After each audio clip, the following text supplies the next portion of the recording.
আর এবার নজর রাখা যাক ওপার বাংলার দিকে। ফের পদ্মাপাড়ের উস্কানি, ভারতের সীমান্ত লাগোয়া রাজবাড়িতে বাংলাদেশি সেনার মহড়া, বোমারু বিমান উড়িয়ে ট্যাঙ্ক দিয়ে মহড়ায় সেনা, যুদ্ধ জেগে ইউনূসের মুখে। বাংলাদেশ বিমান বাহিনীর F7 এয়ারক্রাফট সমূহ গর্জন তুলে দখলকৃত ভাঙবেন তবু মচকাবেন না, বাংলাদেশে থামছেই না হম্বিতম্বি। গতকাল সেনার অনুষ্ঠানে ফাঁকা আস্ফালন ইউনূসের মুখে। দেশের জন্য তৈরি থাকার বার্তা, ফের যুদ্ধ জেগে তদারকি সরকারের প্রধান উপদেষ্টা। সর্বোত্তম কল্যাণ এই মন্ত্রে উদ্বুদ্ধ হয়ে আধুনিক ও যুগোপযোগী প্রশিক্ষণের মাধ্যমে আভিযানিক দক্ষতা অর্জন করে দেশের সার্বভৌমত্ব রক্ষায় বাংলাদেশ সেনাবাহিনীর সদস্যগণ সর্বদা প্রস্তুত থাকবে। ভারত বিদ্বেষের বিষয়ে নিজের পাই কুড়ুল। ভারতে বিচার বিভাগের প্রশিক্ষণ কর্মসূচি বাতিল করল বাংলাদেশ।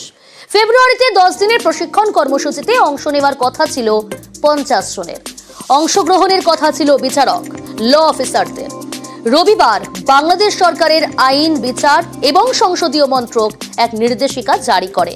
সেখানে এই কর্মসূচি বাতিলের ঘোষণা করা হয়, যদিও বাতিলের কারণ জানানো হয়নি।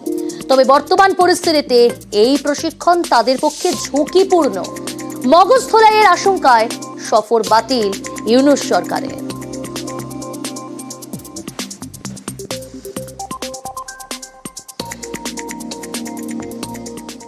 অশান্ত বাংলাদেশের সংখ্যালঘু নির্যাতনের দায় এড়াতে চাইছে এবার জামাত। তাদের গলায় এখন সাম্যের বার্তা। মৌলবাদী মানসিকতা প্রকাশ করছে না।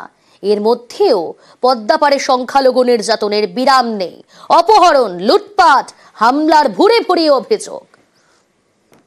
আমরা একটা সাম্যের বাংলাদেশ গড়তে চাই।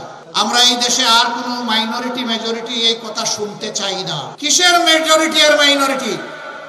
বাংলাদেশে যারাই জন্মগ্রহণ করবেন তারা সকলেই ধর্ম বর্ণ নির্বিশেষে এই দেশের গর্বিত মর্যাদাবান নাগরিক। গত আগস্ট থেকে উত্তাল বাংলাদেশ। সংখ্যালঘু নির্যাতনের ভুরি ভুরি অভিযোগ। বাড়িতে হামলা, ধর্মীয় স্থানে হামলা, লুটপাট, ভাঙচুর, খুন, কিছুই বাদ নেই। জামাত শিবিরের বিরুদ্ধে সংখ্যালঘু নির্যাতনের অভিযোগ উঠেছে। এই পরিস্থিতিতে কি দায় এড়াতে চাইছে জামাত? মনের মধ্যে উগ্র মৌলবাদী মানসিকতা থাকলেও প্রকাশ্যে তা বলতে নারাজ জামাতের নেতারা। তাদের গলায় সাম্যের বার্তা। আমরা একটা সাম্যের বাংলাদেশ গড়তে চাই। আমরা এই দেশে আর কোনো মাইনরিটি মেজরিটি এই কথা শুনতে চাই না। কিসের মেজরিটি আর মাইনরিটি? বাংলাদেশে যারাই জন্মগ্রহণ করবেন তারা সকলেই ধর্ম বর্ণ নির্বিশেষে এই দেশের গর্বিত মর্যাদাবান নাগরিক। এই দেশে সকল ধর্মের মানুষ তাদের নিজ নিজ ধর্ম পালনে কোথাও বাধার সম্মুখীন হবে না। ইসলামের ধর্ম কারো উপর জোর করে চালানো যাবে না।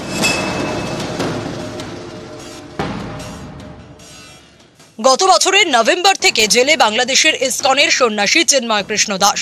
তারপর থেকে বাংলাদেশের সংখ্যালঘু নির্যাতন বেড়ে গিয়েছে বলে অভিযোগ। গত শুক্রবার বাংলাদেশের পটুয়াখালীর সংখ্যালঘু ব্যবসায়ীকে অপহরণ করা হয়। কট্টরপন্থীদের বিরুদ্ধে লুটপাট এবং অপহরণের অভিযোগ। ওখানে দুইজন স্টাফ ছিল, তাপস আর শঙ্কর। ওই দুইজনে আত্মা বেঁধে মুখে কষ্টে মেরে তারপরে আমার স্বামীকে মার্কেটের টাকা আনছিল 5 লাখ মতো, সেই টাকা আর আমার স্বামীরে সুদ নিয়ে গেছে। শনিবার ভোরে যশোরে হিন্দু পরিবারের উপরে হামলা চলে। অভিযোগ, পরমেশ্বর প্রধানের বাড়ির সর্বস্ব লুট করে নিয়ে যায় 15 থেকে 20 জনের দুষ্কৃতী দল।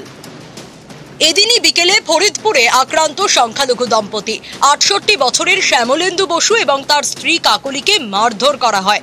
বৃদ্ধ শ্যামলেন্দু মুক্তিযোদ্ধা, স্বাধীন বাংলাদেশের জন্য লড়াই করেন। তিনি এখন সেদেশে আক্রান্ত। নিউজ 18 বাংলা।